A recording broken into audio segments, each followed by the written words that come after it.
เรากระตุ้นให้พวกเราอย่าทิ้งสถานีวิทยุของครูบาอาจารย์ของเรานะโยมนะช่วยกันมีกิจอันใดที่ท่านประกาศเชิญชวนให้เราได้มีส่วนร่วมให้ไปช่วยกันเราก็ไปช่วยตามกำลังความสามารถของเราอย่าทำให้ตัวเองเดือดร้อนอยู่เพียงแค่นิดเดียวเท่านั้นคือหาทางเดินทางไปให้ได้อันนี้เป็นความเดือดร้อนของญาติโยมหลายท่านหลายคนอาตมาภาพเข้าใจบางท่านบางคนอยู่ไกล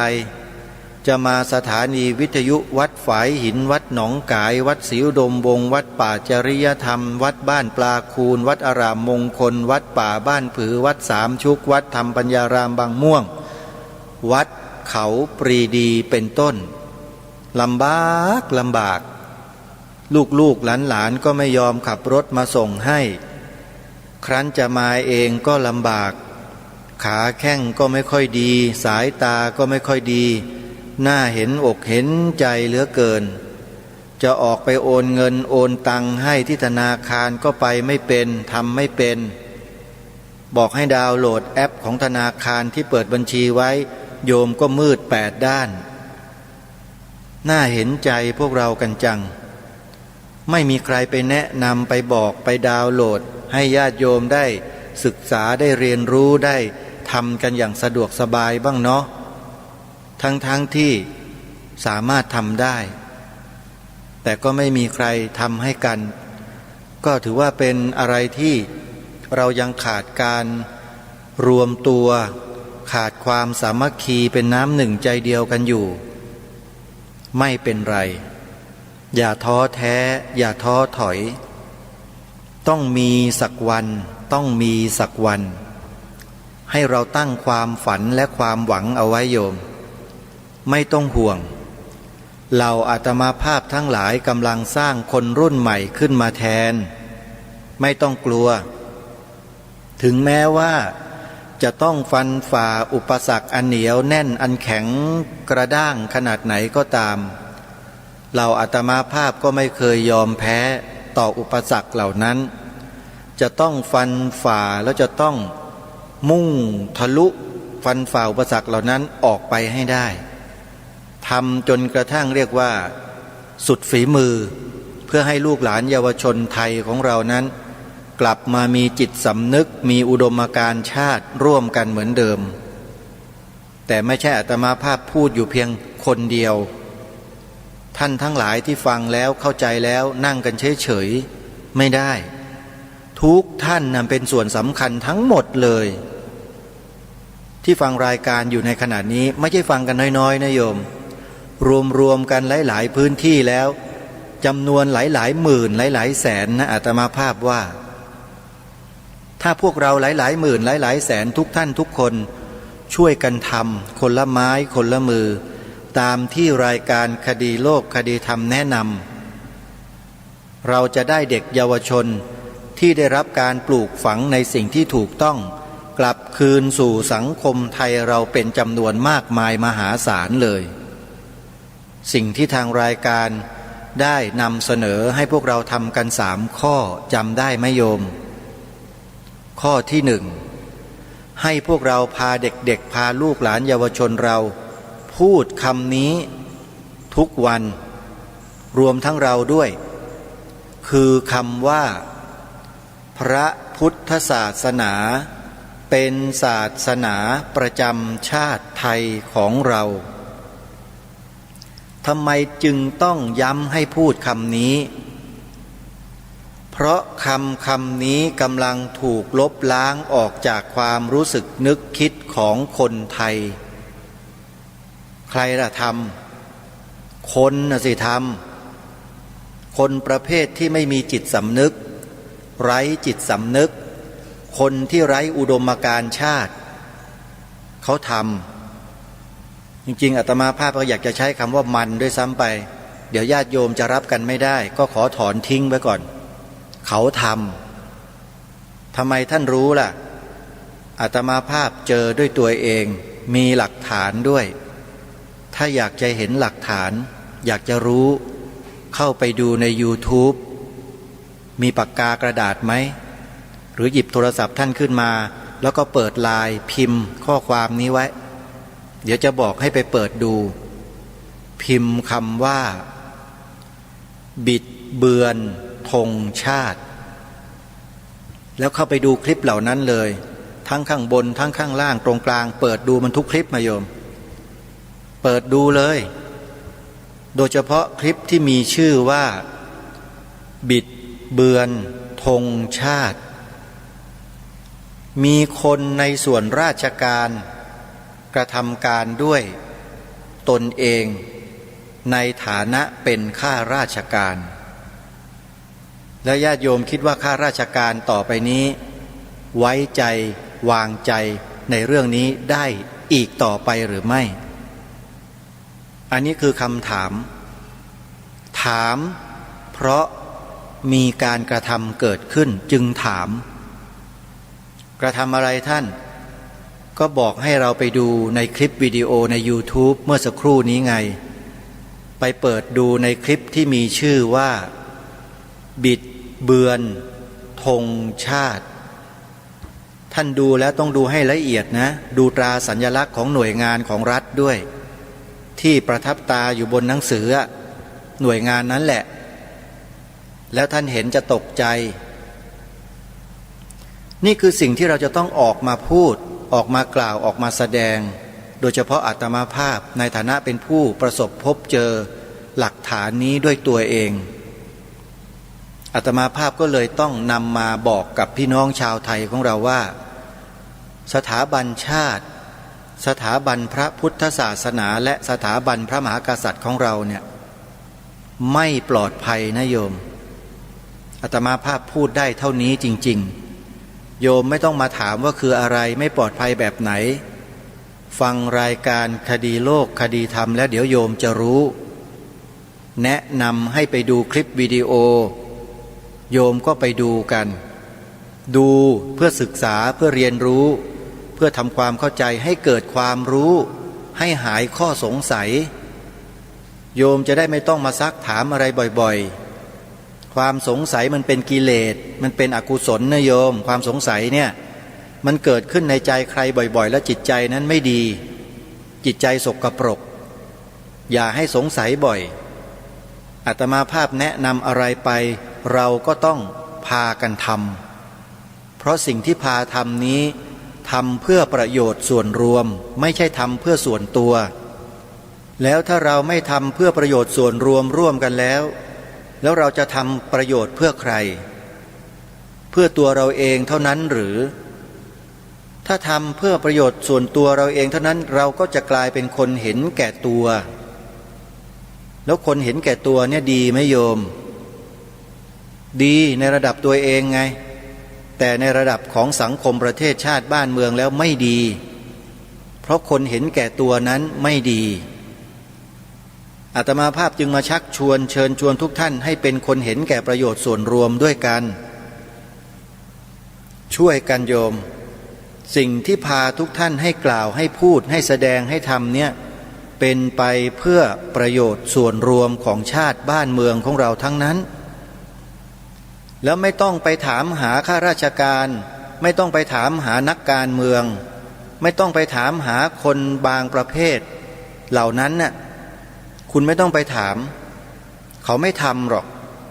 เขาไม่พูดด้วยถ้าจะมีก็มีเพียงแค่น้อยนิด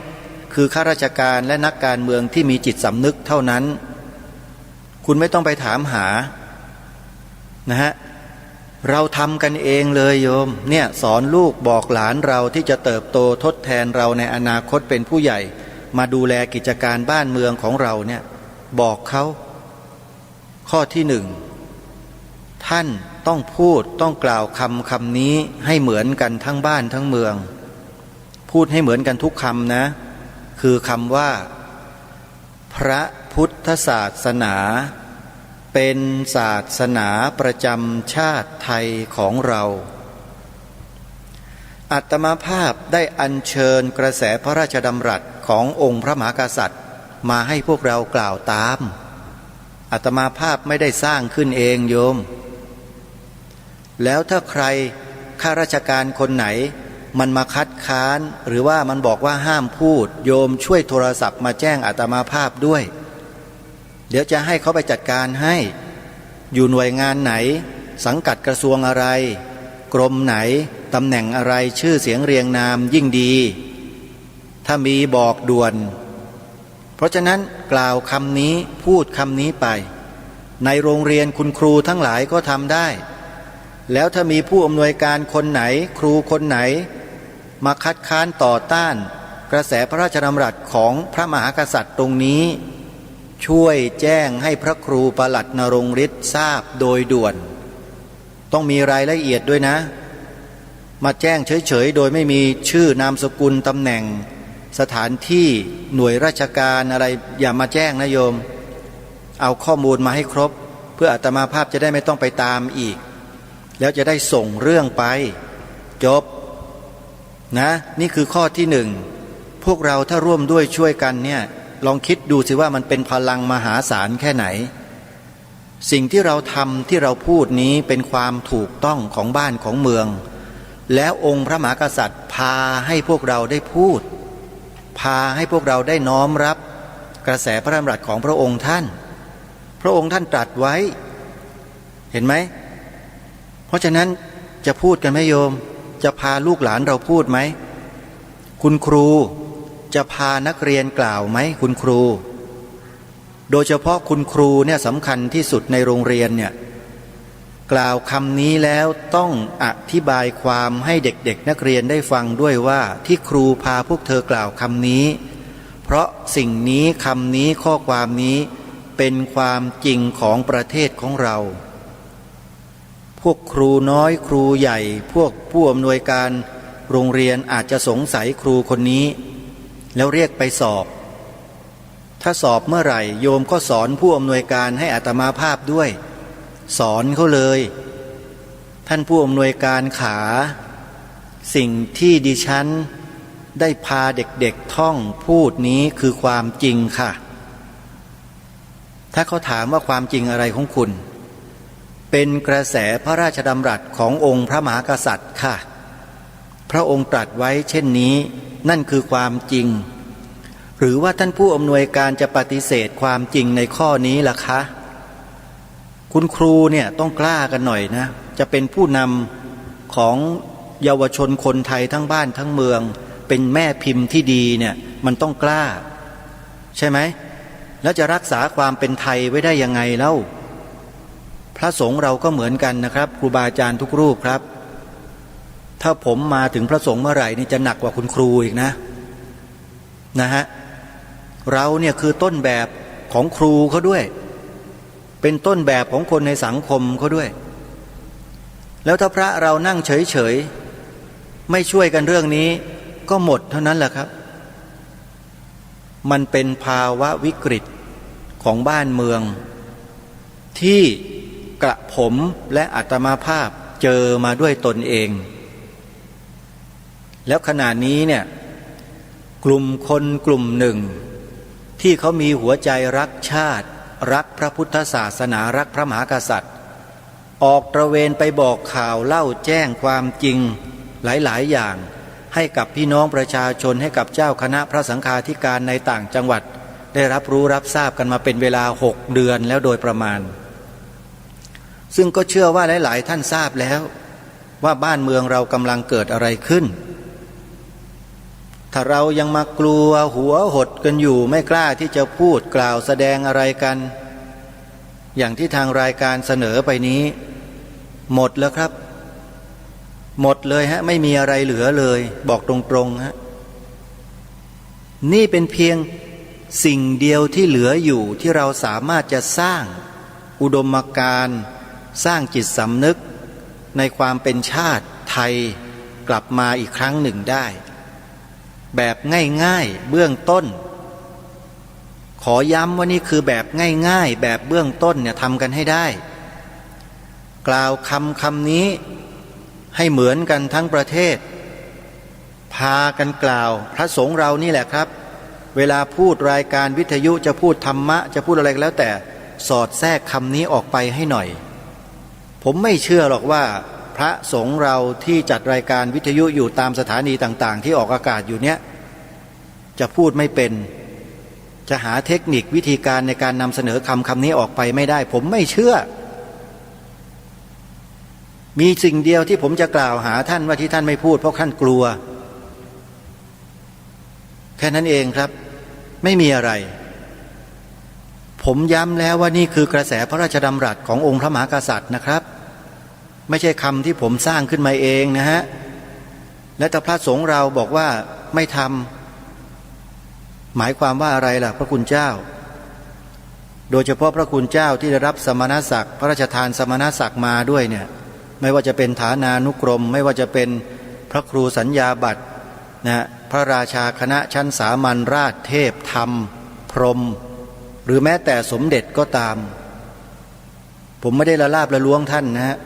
พวกท่านทั้งหลายก็คือลูกชาวบ้านมาบวชเหมือนผมนี่แหละแต่ท่านมีโอกาสมีบุญวาสนามากกว่าผมไม่ใช่ละลาบละล้วงหรอกครับเรื่องของจิตสำนึกของความเป็นชาติเนี่ยมันเป็นเรื่องส่วนรวมที่ทุกท่านทุกคนจะต้องช่วยกันทำครับผมมีหน้าที่มานำเสนอเหตุการณ์ที่มันเป็นจริงแล้วมันส่งผลกระทบต่อส่วนรวมจริงๆแล้วก็เสนอวิธีการที่จะแก้ลำกลับไปให้พวกเราได้ช่วยกันถามว่าผมผิดตรงไหนไม่ผิดอะไรสักนิดนะต้องกลับบอกว่าผมเนี่ยทำสิ่งที่ถูกต้องแล้วนะถึงจะถูกใช่ไหมโยม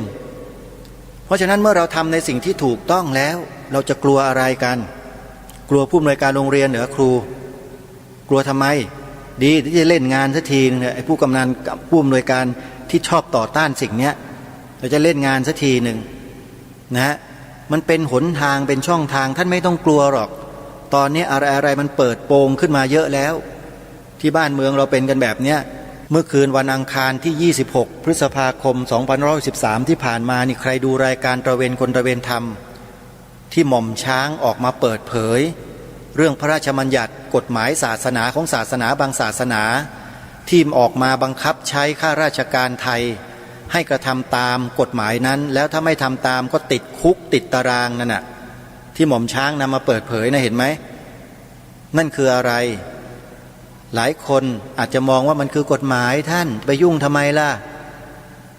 เนี่ยคนไทยเราเนี่ยถ้าเป็นแบบนี้ละหมดครับบ้านเมืองไม่มีเหลือหรอกอย่าไปยุ่งกับเขาเลยท่านเราก็อยู่กันสบายแล้วบ้านเมืองหมดครับไม่มีเหลือครับถ้าคนไทยเป็นแบบนี้นะเป็นแบบนี้ไม่ได้เด็ดขาดนะเห็นแก่ตัวไม่ได้เลยเรื่องแบบนี้ไม่ได้จะต้องช่วยกันเท่านั้นเพราะฉะนั้นรายการคดีโลกคดีธรรมที่มาเสนอให้ทุกท่านได้ทำนั้นคือขอให้ท่านช่วยบ้านเมืองไม่ได้ให้มาช่วยผมนะไม่ได้ให้มาช่วยอาตมาภาพไม่ต้องมาช่วยคนนี้ไม่ต้องช่วยปลูกป่าอย่างเดียวพอโยมป่าเนี่ยกำลังเจริญเติบโตอยู่ตรงนั้นดีกว่านะไม่ต้องมาช่วยอาตมาภาพเรื่องนี้อาตมาภาพสามารถดำเนินการได้ด้วยตัวเองแล้วก็พาพวกโยมทำได้ด้วย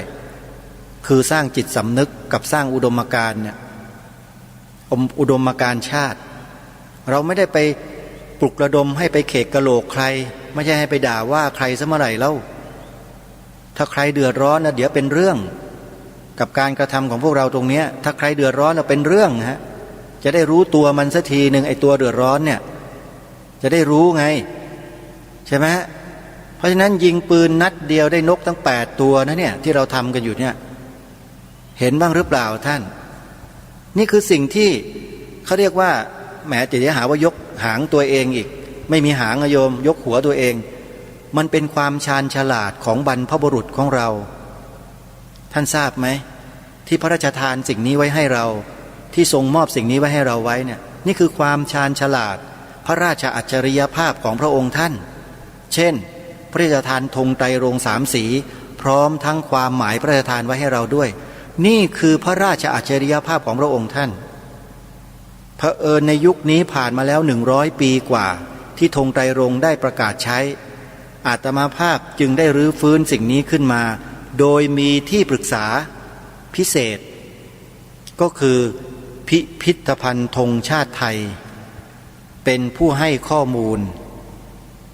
แล้วมีใครที่จะมีข้อมูลเรื่องธงชาติได้ฉกาจฉกันเท่ากับพิพิธภัณฑ์ธงชาติไทยในปัจจุบันนี้บ้างไหมไม่มีหรอกท่านนี่แหละคือพันธมิตรของอาตมาภาพให้ทราบไว้โยมเพราะฉะนั้นข้อมูลเพียบถ้าต้องการจะรู้เรื่องธงชาติในประเทศไทยนะอาตมาภาพมีแหล่งข้อมูลที่พร้อมที่จะพาไปให้ท่านดูหลักฐานเห็นจะชัดทั้งหมดทั้งสิ้นอยู่นี่หมดแล้วไปกลัวอะไรกันท่านพระคุณเจ้าที่จะจัดรายการต่อจากผมเนี่ยท่านหรือวิทยากรผู้ดำเนินรายการที่เป็นคฤหัสถ์ญาติโยมท่านกลัวอะไรกันล่ะถามหน่อยกลัวชาตินี้กลัวประเทศชาตินี้จะล่มสลายช้าหรือยังไงต้องการให้ล่มสลายเร็วๆใช่ไหมถึงไม่อยากจะทำกันหรือไม่ช่วยกันทำเนี่ยอันนี้ผมต้องขอทักท้วงเลยนะเพราะมันเป็นเรื่องส่วนรวมฮะไม่ใช่เรื่องส่วนตัวนะครับผมขอย้ำนะพระคุณเจ้าพระเถรานุเถระที่เคารพฮะผมขอย้ำเลยว่าเป็นเรื่องส่วนรวมแล้วเราก็จะได้รู้ด้วยว่าไอ้ศัตรูที่มันมาแทรกซึมอยู่ในระบบสังคมเราในหมู่บ้านตำบลอำเภอจังหวัดของเรานั้นมันคือใครพอเรารณรงค์และช่วยกันกล่าวพูดแสดงคำนี้มากๆเข้าไอ้พวกนี้มันจะดิ้นมันจะร้อนรนมันจะอยู่ไม่ได้มันจะออกมาขวางเลยท่านเห็นไหมศัตรูเผยตัวทันทีเราก็จะได้รู้ไงโอ้ไอ้นี่มันเป็นศัตรูของบ้านของเมืองนี่ไงเจอแล้วเห็นหรือยังท่านนี่คือกลวิธีที่ชาญฉลาดที่เราไม่ต้องไปสู้รบปรบมือกับใครเขาเรามาทำความจริงให้ปรากฏเท่านั้นแหละไอ้ความปลอมทั้งหลายมันก็โผล่ออกมาเองเห็นหรือยังง่ายๆและพร้อมที่จะช่วยกันไหมครับพี่น้องคนไทยของเราทั้งหลายนะฮะข้อที่หนึ่งกล่าวและพูดคำนี้ถ่ายทอดบอกให้ลูกหลานเยาวชนเด็กนักเรียนนักศึกษาพูดคำนี้พร้อมๆกันทุกวันในโอกาสไหนก็ได้ที่เหมาะโดยเฉพาะหลังจากร้องเพลงชาติยิ่งดีนะยิ่งดีให้กล่าวคำว่าพระพุทธศาสนาเป็นศาสนาประจำชาติไทยของเราอย่าลืมนะถ้าใครทักท้วงท่านคุณครูที่นำนักเรียนพูดกล่าวแล้วมีคนมาท้วงเนี่ยช่วยเอาชื่อนามสกุลตำแหน่งของสถานที่ที่เขาดำรงตำแหน่งอยู่นั้นส่งมาให้อาตมาภาพด้วยเดี๋ยวจดเบอร์โทรศัพท์ไว้เดี๋ยวจะให้เบอร์นะให้เบอร์ไว้และต้องขออนุญาตด้วยนะโยมโทรศัพท์เบอร์นี้มีการบันทึกเสียงอัตโนมัตินะใครโทรมาก็จะขอบันทึกไว้ด้วยอย่ากลัวความจริงพวกเราเนี่ยอย่ากลัวความจริงกันนะก็เพราะไอ้ไม่จริงนี่แหละมันจึงกลัวกันน่ะคนกลัวมันไม่จริงจำไว้นะฮะเพราะฉะนั้นนำเลยครูในโรงเรียนนะครับโดยเฉพาะครูพระสอนศีลธรรมผมย้ำมาตลอดท่านพระครูปลัดกวีวัฒน์ฝ่ายธรรมยุทธแล้วก็ท่านอาจารย์พระครูท่านเจ้าคุณวรลบฝ่ายมจรมหาจุฬาเป็นเลขาทั้งสองท่านอยู่เนี่ยผมย้ำมาโดยตลอดว่านี่มันเป็นโอกาสที่ครูพระสอนศีลธรรมเนี่ยจะไปปลุกจิตสำนึกและสร้างอุดมการณ์ให้กับเด็กนักเรียนในโรงเรียนได้ถ้าหากท่านพลาดโอกาสนี้และไม่ยอมทำกันนี่ผมเสียดายมากๆเสียดายที่สุดในชีวิตเลยให้อาวุธแล้วมีอาวุธแล้วคุณไม่ฟันลงไปคุณไม่สับลงไปแล้วอาวุธนั้นมันจะใช้ประโยชน์อะไรได้เอาไปถือโชว์เล่นๆอย่างนั้นเหรอมีประโยชน์อะไรล่ะมันก็เป็นแค่หุ่นปั้นอนุสาวรีย์ยืนถือดาบอยู่แค่นั้นแหละท่านแล้วท่านไม่ได้ทำอะไรเลยแต่อนุสาวรีย์ของบรรพบุรุษนั่นเขาทำมาแล้วนะท่านนั่นนะท่านจะไปทำตัวแบบนั้นไม่ได้ท่านต้องทำก่อนคนเขาจึงสร้างอนุสาวรีย์ให้ท่านใช่ไหมฮะนี่ยังไม่ทำเลยไปถือดาบให้ดาบไปถือโชว์เล่นๆฟันเลยครับฟันอย่างที่รายการคดีโลกคดีทำฟันมันทุกวันเนี่ยฟันมันเถอะฟันศัตรูให้มันขาดท่อนไปเลยโดยเฉพาะไอ้ศัตรูที่เรียกว่าพยาคติตัวนี้คือศัตรูร้ายเลยแหละโมหคติ พยาคติฉันทาคติโทสาคติใช่ทั้งนั้นแหละศัตรูเราทั้งหมดเลยไอ้ตัวอคติสี่เนี่ยฟันมันให้ขาดเก็บมันไว้ทำไมใช่ไหมฮะเพราะฉะนั้นข้อที่หนึ่งนะเอาละจำได้แล้วพระพุทธศาสนาเป็นศาสนาประจำชาติไทยของเราย้ำเลยให้ช่วยกันถ่ายทอดให้คนไทยให้เยาวชนเราพูดกันให้เหมือนกันทั้งประเทศพูดให้หมดสองข้อที่สองนี้เป็นหลักฐานยืนยันข้อที่หนึ่งว่าคือความจริงคือความถูกต้องของประเทศของเราข้อที่สองก็คือความหมายพระราชทานธงไตรรงค์เห็นไหมขอร่ำรำพันบรรยายความคิดเครื่องหมายแห่งสีทั้งสามงามถนัดขาวคือบริสุทธิ์สีสวัสดิ์หมายพระไตรรัตน์และธรรมะคุ้มจิตไทยแดงคือโลหิตเราไซซึ่งยอมสละได้เพื่อรักษาชาติศาสนาน้ำเงินคือสีโสภาอันจอมประชาทะโปรดเป็นของส่วนองค์จัดริ้วเข้าเป็นไตรรงค์จึงเป็นสีธงที่รักแห่งเราชาวไทยทหารอวตารนำไปยงยุทธวิชัยวิชิตก็ชูเกียรติสยามนี่คือหลักฐานเพียงหนึ่งเดียวของประเทศไทยที่บ่งบอกว่าประเทศไทยนั้นมีพระพุทธศาสนาเป็นศาสนาประจำชาติแล้วถ้าพวกเราไม่ท่องจำให้ได้ไม่นำหลักฐานนี้มาเทิดทูนไว้เหนือเสียนเหนือเกล้าแล้วถ่ายทอดออกไปให้ลูกหลานเยาวชนเราถามว่ามันเป็นการสมควรไหมมันจะเป็นการปล่อยปละละเลยอำนาจหรือว่าหน้าที่ของความเป็นคนไทยไปหรือเปล่าเราคือคนไทยพลเมืองไทยมีอำนาจและหน้าที่ของความเป็นไทยที่เราจะต้องช่วยกันปกป้องรักษาใช่ไหมรายการคดีโลกคดีธรรมมันนำให้พวกเราเนี่ยได้ช่วยกันทำหน้าที่เพื่อส่วนรวมขอย้ำนะฮะ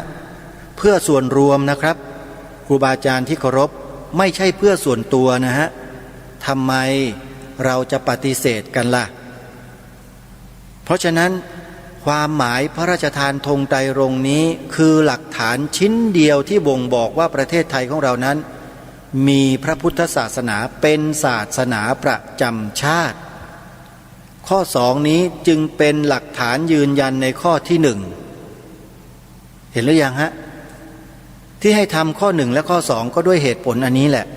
เพื่อไม่ให้มีใครหน้าไหน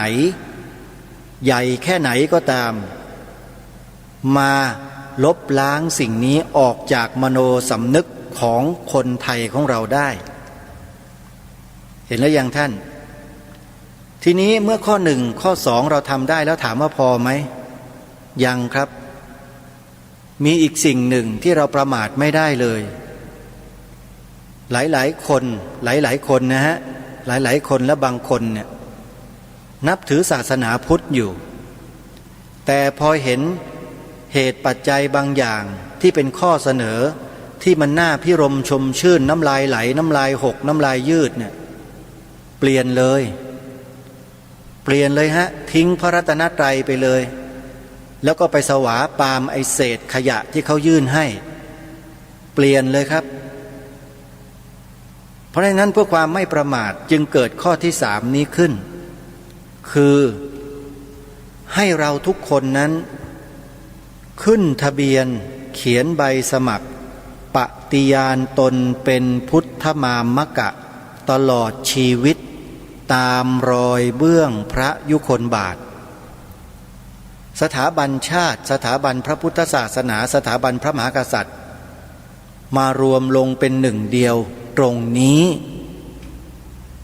นี่ไงฮะสิ่งที่สภาพุทธบริษัทภาคประชาสังคมจิตอาสาพาให้ทุกท่านทำก็ด้วยเหตุผลประการชนี้แลสภาพุทธบริษัทไม่ใช่สภาแบบองค์กรทั่วๆไปที่แสวงหาเงินบริจาคสร้างนู่นสร้างนี่ไม่มีฮะสภาพุทธบริษัทสร้างอยู่อย่างเดียวคือสร้างจิตสำนึกและอุดมการณ์เพราะฉะนั้นผู้ที่มาขึ้นทะเบียนเขียนใบสมัครปฏิญาณตนเป็นพุทธมามกะกับสภาพุทธบริษัทภาคประชาสังคมจิตอาสา นั่นหมายถึงว่าท่านคือผู้เสียสละไม่ใช่ผู้เห็นแก่ตัวใครที่จะเลิกเห็นแก่ตัวให้ดาวน์โหลดใบสมัครแล้วนำไปเขียนแนบสำเนาบัตรประชาชนติดรูปถ่ายของท่านเอาไว้1 ใบที่ใบสมัครเซ็นชื่อในเอกสารทุกใบให้เรียบร้อยเขียนมันลงไปทุกช่องเลยทั้งเบอร์โทรศัพท์ทั้งอีเมลทั้งอะไรก็แล้วแต่เพื่อเราได้ติดต่อกันได้ง่ายนี่แหละคือการสร้างเครือข่ายให้เกิดขึ้นกันทั้งบ้านทั้งเมืองเข้าใจไหมโยมที่อาตมาภาพพาทำกันอยู่ทุกวันเนี่ยบางคนก็เที่ยวมาบ่นโอ้ยไม่ได้บัตรสักทีเมื่อไหร่จะได้สักทีไปติดอยู่ที่บัตรโยมไม่ยากหรอกเรื่องบัตรเนี่ยง่ายไม่ยากเลยโยมอย่าไปติดใจเรื่องบัตรติดใจแต่เรื่องจิตสำนึกกับอุดมการณ์ดีกว่าว่ามันเกิดขึ้นหรือยังมันสำคัญกว่าไอ้ตัวบัตรนี่หลายล้านเท่านักโยม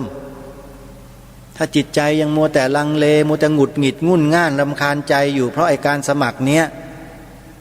โยมก็ลำบากแล้วล่ะทำงานเพื่อประโยชน์ส่วนรวมไม่ได้ทำยากโยมนะทำยากถ้าต้องการจะทำเพื่อส่วนรวมโยมอย่าเรื่องมากพูดกันง่ายๆนะอาตมาเป็นคนพูดตรงนะโยมอย่าให้จิตใจเราเนี่ยมันมีเรื่องมากให้มันถอนทิ้งออกแล้วเห็นแก่ส่วนรวมเอาไว้เป็นหลักอะไรที่มันขุ่นๆข้องๆเนี่ยเทมันทิ้งไปให้หมดเลยอันนี้พูดด้วยความปรารถนาดีนะไม่ได้ว่านะโยมนะถ้าโยมมีตัวตนหนาๆมากๆเข้าเนี่ยมันก็โดนน่ะศาสนาพุทธเนี่ยโยมนับถือเนี่ยพระพุทธองค์สอนให้ทำลายอัตตานะโยมไม่ใช่ให้มาพอกพูนอัตตานะ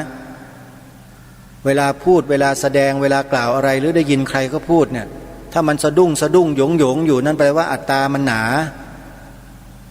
ไปบั่นถอนมันทิ้งออกบ้างโยม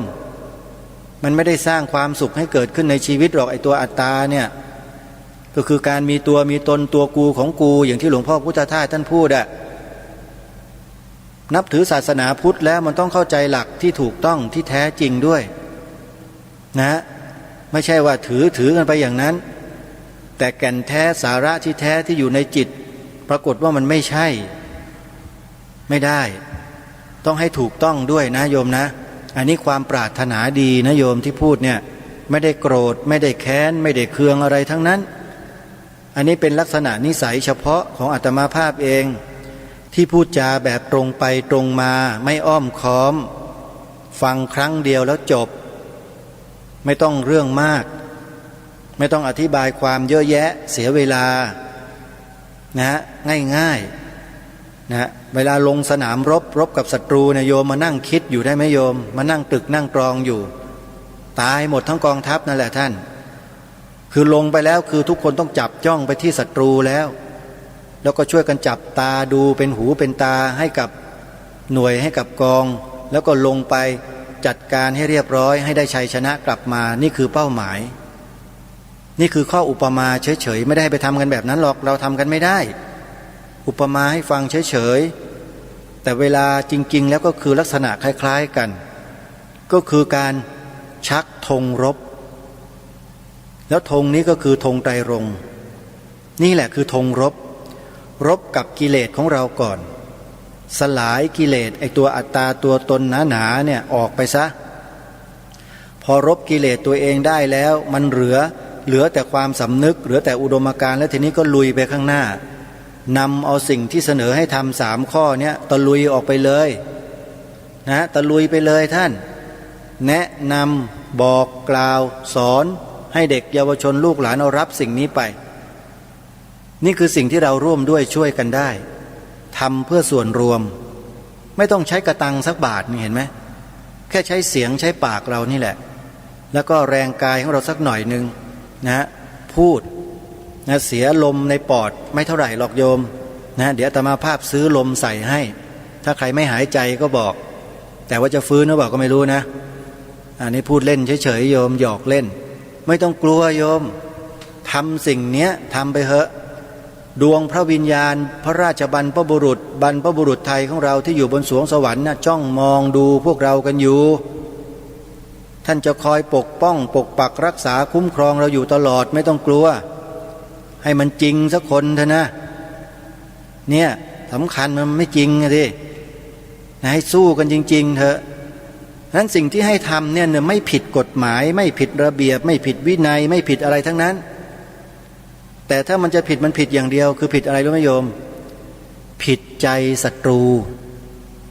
โอ้โหเนี่ยชอบเลยอาตมาภาพเนี่ยทำอะไรแล้วศัตรูมันผิดใจเนี่ยชอบมากทำเยอะๆเลยแหละแบบนั้นน่ะชอบจะได้เห็นไงศัตรูมันจะได้ปรากฏตัวให้เห็นจะได้ฟันให้มันถูกๆหน่อยอุปมาเฉยๆโยมอย่าไปมองเรื่องอีดาบสิฟันด้วยวาจาฟันลงไปโชะเดียวเท่านั้นน่ะเรียบร้อยนิ่งไปไม่ถูกเลยจริงๆแต่ถ้าหากว่าศัตรูบางตัวขออภัยศัตรูบางคนเนี่ยนะยังดื้อแพ่งเนี่ยโยมโอ้โหอันนี้โดนหนักเรามีอาวุธที่หนักกว่านี้อีกแต่เป็นอาวุธที่สำรองไว้ข้างหลังยังไม่ใช้เมื่อจำเป็นเจอศัตรูที่ประเภทดื้อด้านเนี่ยดื้อด้านหนาทนต้องใช้อาวุธอีกแบบหนึ่งอาตมามีอยู่แต่ยังไม่เปิดเผยว่าคืออะไรนะมีโยมไม่ต้องห่วงหรอกอาตมาเตรียมพร้อมไว้หมดแหละตลอด10 กว่าปีที่ทำงานมาเนี่ยทุกอย่างพร้อมไว้แล้วนะเพราะฉะนั้นญาติโยม3 ข้อนะอย่าลืมข้อแรกให้ช่วยกันถ่ายทอดคำนี้ออกสู่ลูกหลานเยาวชนนักเรียนนักศึกษาของเราให้เขาเกิดสำนึกในข้อนี้ด้วยกันความถูกต้องของประเทศอยู่ที่นี่คือคำว่าพระพุทธศาสนาเป็นศาสนาประจำชาติไทยของเราข้อที่2อัญเชิญบทพระราชนิพนธ์ความหมายธงไตรรงค์มาท่องจำให้ได้แล้วถ่ายทอดให้ลูกหลานเยาวชนนักเรียนนักศึกษาของเราให้ท่องจำให้ได้ทั้งบ้านทั้งเมืองถ่ายทอดให้แก่เขาให้จดจำกันไปตลอดชีวิตให้ได้ข้อที่3ตัวเราขึ้นทะเบียนเขียนใบสมัครปฏิญาณตนเป็นพุทธมามกะนะตลอดชีวิตตามรอยเบื้องพระยุคลบาทแล้วก็บอกให้ลูกหลานเยาวชนเราทำเช่นเราด้วยนี่แหละคือ3 ข้อที่เราจะรักษาความเป็นชาติไทยของเราไว้ได้เราไม่ต้องไปแคร์ใครทั้งนั้นขอบอกแคร์บรรพบุรุษของเราเถอะที่ท่านมีบุญคุณต่อเรานั่นน่ะนั่นแหละคือบุคคลที่เราต้องแคร์คือต้องเอาใจใส่ไม่ใช่เอาไปใจใส่ไปใส่ศัตรูพวกศัตรูอ่ะพอแล้วโยมเลิกเอาใจใส่ศัตรูได้แล้วไม่ใช่บรรพบุรุษของเราไม่มีบุญคุณอะไรกับเราสักหน่อยนึงไม่ได้สร้างประโยชน์ให้แก่ประเทศชาติบ้านเมืองเลยแถมยังทำลายซะอีกด้วยพวกศัตรูอ่ะไปนับถืออยู่ทำไมใช่ไหมนะโยมการปฏิบัติธรรมะหรือการพูดธรรมะเนี่ยโยมไม่ต้องมาสอนมาบอกอาตมาภาพหรอกอาตมาภาพรู้และเข้าใจดีธรรมะเป็นของเฉพาะตนโยมปฏิบัติได้เฉพาะตนไปแบ่งให้คนอื่นไม่ได้หรอกแต่สิ่งที่อาตมาภาพพาให้พวกเราทำเนี่ยแบ่งปันได้และเป็นประโยชน์อย่างกว้างขวางได้ด้วยคนละเรื่องกันนะธรรมะเป็นเรื่องส่วนตัวแต่เรื่องชาติบ้านเมืองเป็นเรื่องส่วนรวมทำให้ถูกที่ถูกฝาอย่าลักลั่นกันแล้วใครก็ตามอย่าเที่ยวมาเสี่ยมให้พี่น้องประชาชนชาวพุทธเราเกิดความระแวงสงสัยชาวพุทธด้วยกันเองอย่าเชียวตอนนี้เราเริ่มรู้แล้วนะวิธีการของฝ่ายศัตรูที่เล่นงานพวกเราเสี่ยมให้เราทะเลาะกันเบาะแว้งกันต้องระวังด้วยนะโยมระวังให้ดีนะเดี๋ยวจะมีคำพูดพวกนี้มาเสี่ยมให้พวกเรานะเกิดความระแวงซึ่งกันและกันระวังด้วยถ้าใครมาพูดให้เราระแวงกันนั่นแหละคือศัตรูที่แท้จริงนะจำไว้วันนี้เวลาของรายการหมดนะก็คงจะต้องมาติดตามเนื้อหาสาระของรายการในวันพรุ่งนี้กันต่อนะโยมนะก็ยังอยู่ในโหมดของเศรษฐกิจทฤษฎีใหม่นะโยมนะเกษตรทฤษฎีใหม่ขออภัยก็เดี๋ยวจะมานำมาติดตามให้พวกเราติดตามมานำเสนอต่อไปขอความสุขความสวัสดีในธรรมแห่งองค์สมเด็จพระบรมศาสดาสัมมาสัมพุทธเจ้าจงปรากฏเกิดมีในจิตใจของท่านผู้ฟังทุกท่านทุกคนเทอญ ขอเจริญพร กล้าคิดก็ต้องกล้าทำอย่ากลัวถ้าทำความดี เร่งศึกษาปัญหาให้ทันท่วงทีเมืองไทยจะพัฒนากว่านี้ รายการดีๆคดีโลกคดีธรรมขอรำพันบรรยาย ความคิดเครื่องหมายแห่งสีทั้งสามงามถนัดขาวคือบริสุทธิ์สีสวัสดิ์หมายพระไตรรัตน์และธรรมะคุ้มจิตไทย แดงคือโลหิตเราใสซึ่งยอมสละได้เพื่อรักษาชาติศาสนา น้ำเงินคือสีโสภาอันจอมประชาถ้าโปรดเป็นของส่วนองค์จากริ้วเข้าเป็นไตรรงค์จึงเป็นสีธงที่รักแห่งเราชาวไทย ทหารอวตารนำไปยงยุทธวิชัยวิชิตก็ชูเกียรติสยาม ประเทศไทยที่เจริญมั่นคงมาได้จนถึงทุกวันนี้มิได้เกิดขึ้นจากความหวาด